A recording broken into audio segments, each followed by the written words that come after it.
बिस्मिल्लाहिर्रहमानिर्रहीम। आज की इस वीडियो में हम डिस्कस करेंगे 10th क्लास मैथ की जो 2023 की स्कीम है।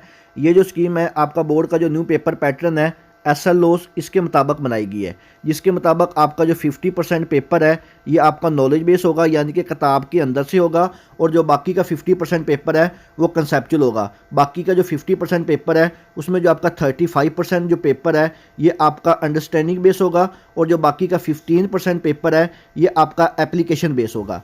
अंडरस्टैंडिंग बेस, नॉलेज बेस और एप्लीकेशन बेस क्वेश्चन किस तरह के होते हैं इसके लिए मैंने ऑलरेडी एक डिटेल से वीडियो बना के अपने चैनल मोहम्मद वकास नवाज पे अपलोड की हुई है, आप जाके देख सकते हैं। और जो आज मैं आपके साथ 10th क्लास मैथ की स्कीम शेयर कर रहा हूँ, इंशाल्लाह ताला इस स्कीम के मुताबिक सिर्फ आप 4 चैप्टर तैयार करके मैथ के पेपर में पूरे 75 नंबर हासिल कर सकते हैं। और ये जो स्कीम है ये पंजाब के तमाम बोर्ड्स के लिए है। अगर आपको तमाम मज़ामीन का गेस्ट पेपर और बोर्ड की स्कीम PDF की फॉर्म में चाहिए तो आप मेरे इस नंबर पर व्हाट्सअप करके तमाम मज़ामीन का गेस्ट पेपर और जो बोर्ड की स्कीम है SLOs के मुताबिक आप PDF की फॉर्म में हासिल कर सकते हैं।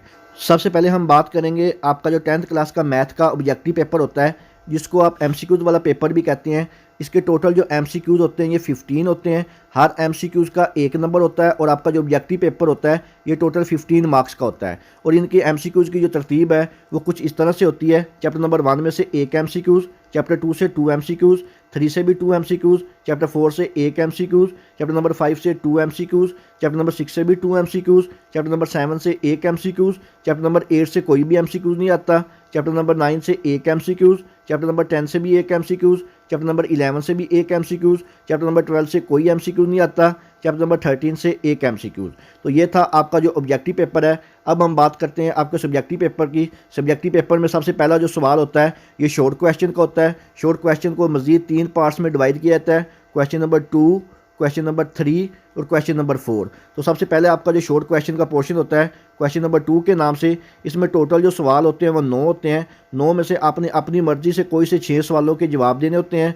हर सवाल के 2 नंबर होते हैं। और आपका जो क्वेश्चन नंबर 2 है ये टोटल 12 मार्क्स का होता है। और आपका जो क्वेश्चन नंबर 2 है ये चैप्टर नंबर 1, 2 और 3 को मिला के बनाया जाता है। चैप्टर नंबर 1 में से 3 शॉर्ट क्वेश्चन, चैप्टर नंबर 2 से भी 3 शॉर्ट क्वेश्चन और चैप्टर नंबर 3 से भी 3 शॉर्ट क्वेश्चन पूछे जाते हैं। इसके बाद नेक्स्ट आपका जो शॉर्ट क्वेश्चन का पोर्शन होता है ये क्वेश्चन नंबर 3 के नाम से होता है। इसमें भी टोटल जो सवाल होते हैं वो 9 ही होते हैं। 9 में से आपने 6 सवालों के जवाब देने होते हैं, और इसके भी जो टोटल नंबर होते हैं ये 12 ही होते हैं, यानी कि हर सवाल के 2 नंबर होते हैं। और आपका जो क्वेश्चन नंबर 3 है ये चैप्टर नंबर 4, 5 और 6 इन तीनों चैप्टर को मिला के बनाया जाता है। चैप्टर नंबर 4 में से 2 शॉर्ट क्वेश्चन, चैप्टर नंबर 5 में से 4 शॉर्ट क्वेश्चन और चैप्टर नंबर 6 में से 3 शॉर्ट क्वेश्चन पूछे जाते हैं। इसके बाद जो शॉर्ट क्वेश्चन का लास्ट पोर्शन होता है क्वेश्चन नंबर 4 के नाम से, इसमें भी टोटल जो सवाल होते हैं वो 9 ही होते हैं। 9 में से आपने 6 करने होते हैं, हर सवाल के 2 नंबर होते हैं। और आपका जो क्वेश्चन नंबर 4 है ये भी टोटल 12 नंबर का होता है। और आपका क्वेश्चन नंबर 4 चैप्टर नंबर 7, 8, 9, 10, 11, 12 और 13 इन चैप्टर्स को मिला के बनाया जाता है। चैप्टर नंबर 7 में से 4 शॉर्ट क्वेश्चन, चैप्टर नंबर 8 में से 1 शॉर्ट क्वेश्चन, चैप्टर 9 से कोई भी शॉर्ट क्वेश्चन नहीं आता, चैप्टर नंबर 10 से भी 1 शॉर्ट क्वेश्चन, चैप्टर नंबर 11 से भी 1 शॉर्ट क्वेश्चन, चैप्टर 12 से भी कोई शॉर्ट क्वेश्चन नहीं आता, और चैप्टर नंबर जो 13 है इससे 2 शॉर्ट क्वेश्चन पूछे जाते हैं। तो ये था आपका जो शॉर्ट क्वेश्चन का सब्जेक्टिव पार्ट। अब हम बात करते हैं आपका जो सब्जेक्टिव पेपर का लॉन्ग क्वेश्चन का पोर्शन होता है। इसमें टोटल जो सवाल होते हैं वो 5 होते हैं।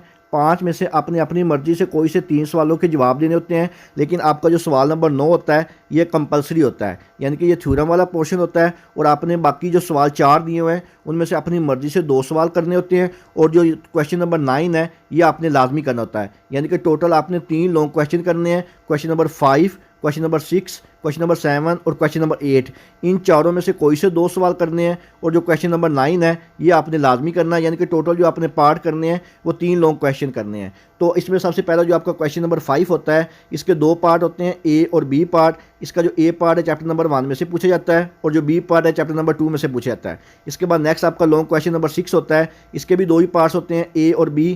A जो पार्ट है चैप्टर नंबर 3 में से पूछा जाता है, और जो B पार्ट है चैप्टर नंबर 4 में से पूछा जाता है। इसके बाद नेक्स्ट आपका जो क्वेश्चन नंबर 7 होता है इसके भी 2 ही पार्ट होते हैं, A पार्ट और B पार्ट। इसका जो ए पार्ट है चैप्टर नंबर 5 में से पूछा जाता है और जो बी पार्ट है चैप्टर नंबर 6 में से पूछा जाता है। इसके बाद आपका जो क्वेश्चन नंबर 8 होता है इसका ए पार्ट चैप्टर नंबर 7 में से पूछा जाता है और इसका जो बी पार्ट है चैप्टर नंबर 13 से पूछा जाता है। इसके बाद जो आपका लास्ट क्वेश्चन होता है क्वेश्चन नंबर 9 के नाम से, जो कि कंपलसरी सवाल होता है, आपने लाजमी करना होता है। इसमें 2 थ्योरम होते हैं, इन दोनों में से आपने एक करना होता है। एक थ्योरम चैप्टर नंबर 9 से आता है, एक थ्योरम चैप्टर नंबर 12 से आता है। अगर आप चैप्टर नंबर 9 के जो थ्योरम्स हैं इनको अच्छी तरह से कर लें तो आपका जो 8 नंबर का क्वेश्चन नंबर 9 है ये आपका अटैम्प्ट हो जाएगा। अगर आप chapter number 3, chapter number 4, chapter number 5, chapter number 6 और चैप्टर नंबर 9, सिर्फ ये वाले 5 चैप्टर जो हैं इनको अगर आप अच्छी तरह से तैयार कर लें तो, और बाकी के जो रिमेनिंग चैप्टर हैं इनके सिर्फ डेफिनेशन, शॉर्ट क्वेश्चन और एमसीक्यूज कर लें तो आपका 10th क्लास का मैथ का जो पेपर है आप पूरा 75/75 नंबर हासिल कर सकते हैं। इसके अलावा अगर आप चाहें